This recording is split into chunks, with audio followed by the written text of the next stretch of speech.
na. Pupunta kami doon sa basketball court. Mag-picture kami doon. Maganda sa area. Tara.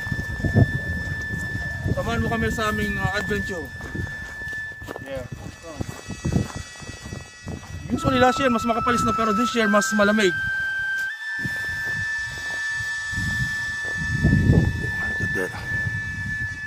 Yep. Nakikita sa amin ngayon. Galaw ko it's 9 degrees right here. Man, it feels like negative, but we're here having fun. So it all matters. Let's go. We gotta go to that side.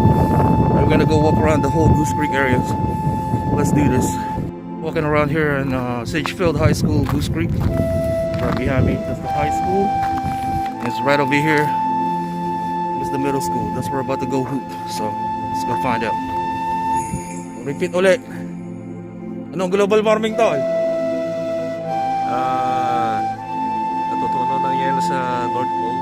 North Pole daw, yeah. Sa bahay ni Santa Claus. Yeah. Dito kami ngayon uli sa Sagefield. Dito rin kami last year, same video, pero different spot. Doon kami sa may gilid doon. Kasi different clothes. Yeah, iba naman yung clothes. Yung triple ngayon yung suit naming damit. No, grabe. It's 18 degrees ngayon. So, tuturo pa kami dito. One more time. So, we're gonna end it. Lalagay natin sa YouTube.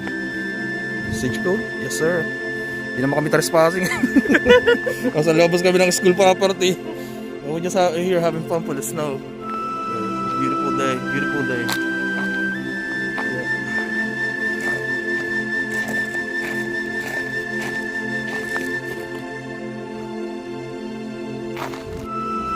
Pauwi na kami. Malapit na kami sa bahay ni Jeff. Pauwi ng mga Mountaineers. Yeah, sa Mount Everest. Mount Everest. Imagine Mount Everest, man.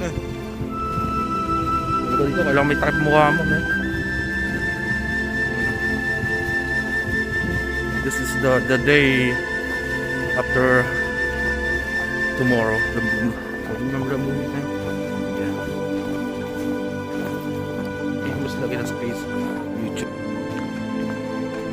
Look at that. That's so beautiful. Whole neighborhood, the whole street we have here. Then amazing.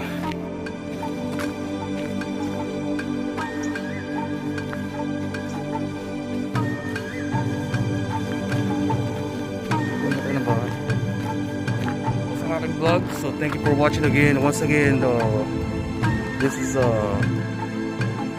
very first 2026, the aftermath of the snow. It was fun, so hopefully next year we'll see if it's gonna happen again. This is the second time, I think the third time. So all right, see y'all. Thanks for watching. Don't forget to subscribe and follow me. Yeah, Goose Creek, South Carolina, 2026.